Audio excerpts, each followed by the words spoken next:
friends and family, this is Stacy here from Sobromo, Mason Elsa Fitzgerald, and the Fashion Heritage Needle Trades Foundation. We have Eddie from Statenham coming to make the delivery on the machine that we were able to fundraise for.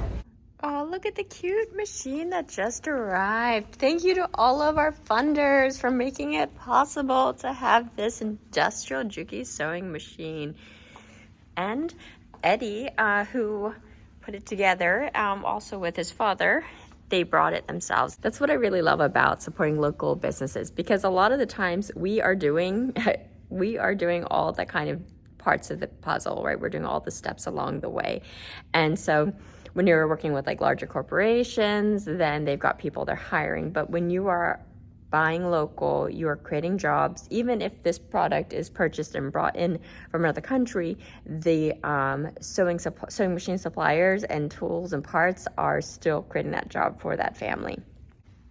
Oh, I can't wait to put the names of everyone who supported and funded for us to get this beautiful machine. And we're halfway there to our second machine for this space. We're starting to look like a fashion innovation hub. So these machines we were able to have from our last campaign. We're back again here doing another photo shoot. Yeah, I got the top. How do you make the top look funny?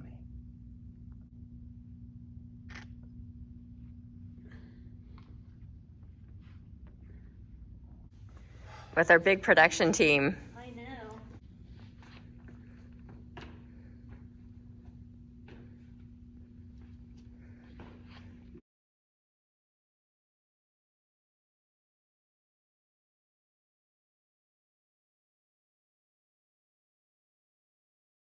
Oh, look at your stuff.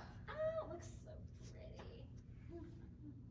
You should get a photo of you, like kind of like sorting it, you know, like. Oh, I guess yeah, we can like get one with you on the machine, and then I'll be like, I'm organizing them. I'm organizing.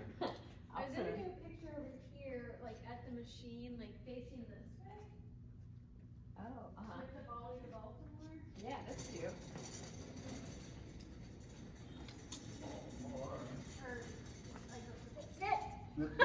On guard.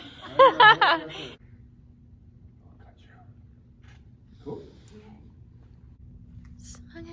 Baltimore. I go to Baltimore. Anyone still?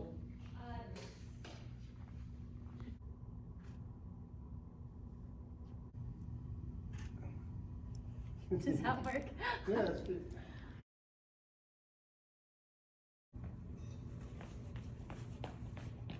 We are currently in the Fashion Innovation Hub where we're doing this feasibility study. And I'm going to make this video available both for our fundraiser campaign content, so our funders can understand where we're starting from for the feasibility study. And so, yeah, come along with me. I'm going to show you the financial model that we are testing out.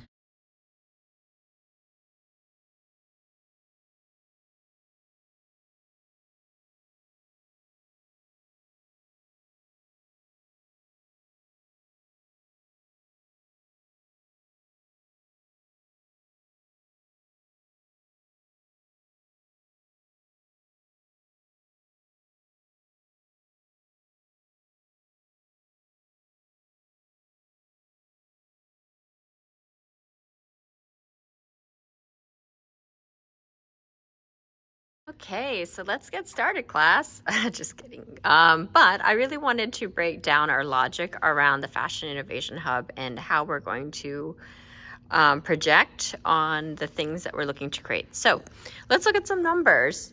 Okay, so I want to recap a bit before we go into the numbers, because these are assumed numbers based on the work that I've done working in the industry, both on the luxury fashion side to actually working in a factory, having done development myself, worked with developers, and seeing that there's a mismark between factories not working with the entrepreneurs and also not getting enough of them with the entrepreneur knowledge. So I'm going to talk through that, but this Buy Back Baltimore's Needle Trades campaign is all about us being able to equip this space, so this 8,300 square foot space that we have for a feasibility study via the TEDCO grant. The TEDCO grant is currently only covering the cost of the program itself, so the development of the entrepreneurship program, and also a part of the feasibility study included the makerspace, but for a short term.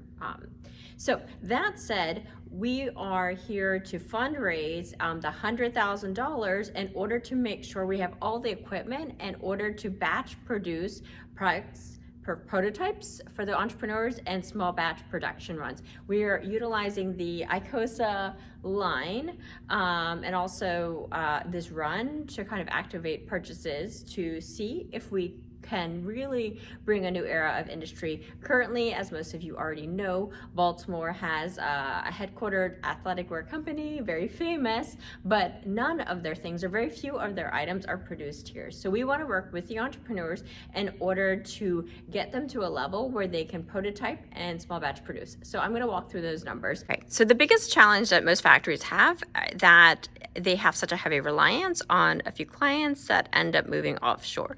So that's why we actually start with the Incubator. The Incubator is an online learning space, and we have live sessions that works with the entrepreneurs. So this number represents the number of members, the target number of members we are going to achieve for 2024. This is how much they pay per month. So this knowledge is usually quite expensive, but they have to be worked with in real time. So that's the that is the monthly sales that is achieved through that Incubator, both in the online course and also just the live sessions that they're getting to engage with the logic. So I'm not going to go through these other numbers, but the logic is that we're trying to impact over 1,000 entrepreneurs, right? 1,000 entrepreneurs looking to launch ventures, but really needing more support in that growth. The other part is that we're assuming that only 100 will succeed. We will hope that a lot more, but we're going to base it on the lowest potential of success.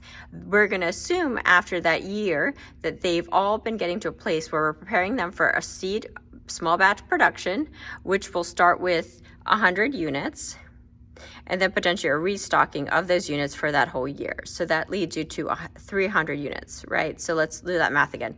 So we've got 300 units per venture that have been incubated from the 1,000. So we're taking the successful meaning they're ready to seed and seed fund through small batch via crowdfunding, which will pre-sell their product to test the market. That will lead to annual production units of 30,000 units, right? So 30,000 units, we take that 30,000 units, and then we have to do the maths on the actual production per unit of the items that they're creating.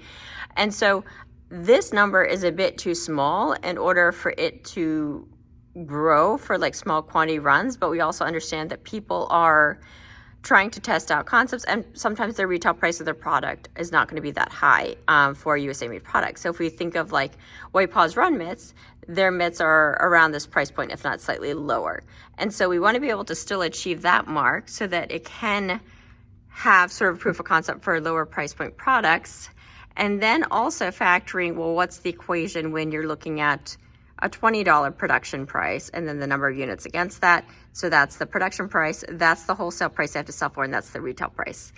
And so if you look at something that's being produced at, say, $75 now with 30,000 units we do per year on a development level standard, that achieves $2,250,000 a year just on that production. And then you have monthly sales or revenue at $187,500.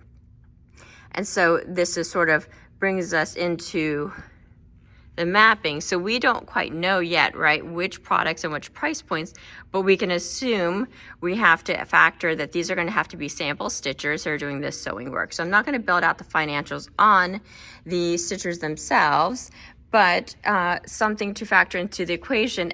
Our goal is really to impact the number of entrepreneurs that have a better chance of being able to cycle through and grow. So the education side is, so in year 2, so this is going to be our 2024 number, 2025, and then onward. So these are the people that are going to be going through programming and preparation for the following year within the cycle to incubate into the Fashion Innovation Hub. So on a monthly basis, as that's continuing to grow, this will offset the operations cost, because production is very temperamental. And so some things will work, some things won't, in the sense that some things may take longer. And so you need to make sure that you're not only as a factory or a fashion innovation hub that is doing product development and production, that you're not going to be reliant on the success of these products. You're just ensuring that you get the success at the start, that those ventures are the very, I call them the needle trades all-stars, because they're going to be the ones that are performing the top in this group. And obviously, if that number bounces to 200 or 300, we'd have to look at capacity of the space. But what this is projecting is that in the end of our first year of 2024, just on memberships alone, we should be achieving $33,000 a month on those. And then as it relates to the actual production, which this will not impact in its full form until 2025. So let me go over here and just mention that we are doing this sort of feasibility study here in 2024, 2025. As we work with the entrepreneurs, they will start to incubate into the production line. And then 2026 is when you're going to start stacking and seeing more numbers coming through. So a true win-win for our industry would be to activate 1,000 plus entrepreneurs per year with education that's going to allow them to understand how to go to market via a prototype that they've then pre-sold via crowdfunding to then go into a production that's going to allow them for that agile market test of 100 units. From that, they then could circle back and do a kind of a reorder at 200 units to kind of expand that reach. What that does is that limits the debt. Actually, there is no debt if they follow the system that we're teaching within the Fashion Innovation Hub. And that allows the market to incubate more entrepreneurs who are coming out with new innovations or new opportunities or serving new niche markets in order to activate Baltimore's needle trades. So we are here to be that space, and the equipment that we are receiving through this Buy Back Baltimore's Needle Trades campaign is crucial for us to be able to fill this space with all that equipment. We don't have a lot of time because we have this 6-month time frame for this feasibility study, thanks to the Makerspace grant with TEDCO and the partnership with Baltimore Innovation Hub. But our intention is that we need all those machines now. We can't inch away at the industry because the industry is the industry doesn't have enough of that runway. The really good stitchers are trading industries because they're not getting paid enough in the fashion industry. So we need your support as funders in order to help and make this vision a reality and it looks like, if I've done the projections, and let me go circle back onto that screen so you can see that. So the projection is that in our year one, in our feasibility study, we hit the 1,000 entrepreneurs. But if we're going to be by year 5, we're intended to track towards 10,000 entrepreneurs that we're working with. And that's not just in Baltimore. And that's why it's online. People will travel to Baltimore.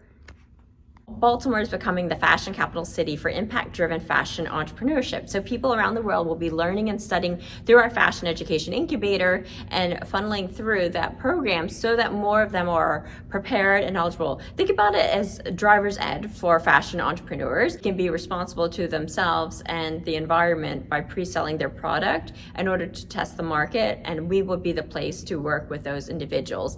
All right, we're going to call it a night, but say hello to beloved Baltimore. She's our beautiful new machine funded by Joy Southers, Andre Vassari, Chris Madore, Mike Patterson, Sammy Hoy, Paulo Narciso, Aaron Mitchell, and Rick Copeland. Thank you all so much for joining. We look forward to seeing you next time.